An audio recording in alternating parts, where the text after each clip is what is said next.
الكون تبقى نور من ضل وضاع.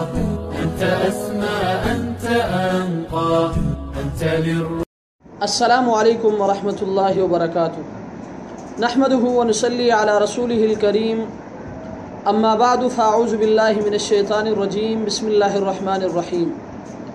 الحمدللہ آج قسط نمبر 191 میں آپ کے مسائل اور ان کے حل کے ساتھ ایک مرتبہ پھر میں آپ کے درمیان. مسئلہ نمبر 1. کراچی سے بھائی محمد ارشاد صاحب نے 3 سوالات کیے ہیں.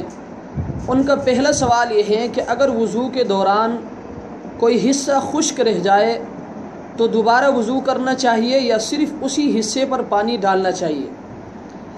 تو مسئلہ یہ کہ صرف اتنے ہی حصے کا دھو لینا کافی ہے، لیکن اس خشک حصے پر پانی بہانا ضروری ہے. صرف گیلا ہاتھ پھیر لینا کافی نہیں ہوگا. فتاوی عالمگیری جلد نمبر 1 صفحہ نمبر 5. ان کا دوسرا سوال یہ ہے کہ ان کا کہنا یہ ہے کہ میرے ہاتھ پر زخم ہو گیا ہے اور اکثر خون کا قطرہ ٹپکتا رہتا ہے، اور بسا اوقات نماز کی حالت میں بھی خون گرنے کا اندیشہ ہے، تو میرے لیے کیا حکم ہے؟ تو مسئلہ یہ کہ یہاں 2 مسئلے ہیں.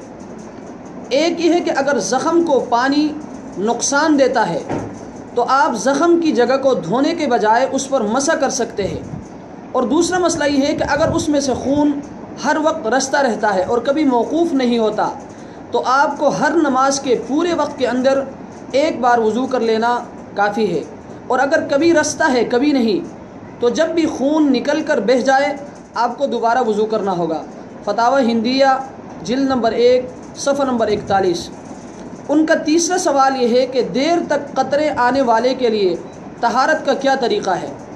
تو مسئلہ یہ کہ جس شخص کو یہ مرض ہو کہ دیر تک اسے قطرے آتے رہتے ہیں تو اسے پانی کے ساتھ استنجا کرنے سے پہلے ڈھیلے یا ٹشو کا استعمال کرنا لازم ہے. جب اطمینان ہو جائے تو پانی سے استنجا کر لے. الدر المختار جلد نمبر 1 صفحہ نمبر 344. مسئلہ نمبر 4.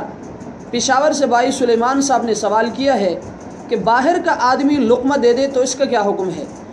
تو مسئلہ یہ کہ اگر امام یا تنہا نماز پڑھنے والا کوئی آیت بھول جائے اور کوئی دوسرا آدمی جو نماز میں شامل نہیں ہے نماز کے باہر سے بتا دیں اور امام یا تنہا نماز پڑھنے والا آدمی اس کے بتانے پر عمل کرے تو نماز باطل ہو جائے گی. ہاں اگر خود ہی اس کو بھولی ہوئی آیت وغیرہ یاد آ جائے تو اس پر عمل کرنے سے نماز باطل نہیں ہوگی. فتاوی شامی جلد نمبر 1 صفحہ نمبر 622. اللہ تبارک و تعالی ہمیں ان مسائل کو سمجھنے کی توفیق عطا فرمائے. وآخر دعوانا ان الحمد للہ رب العالمین.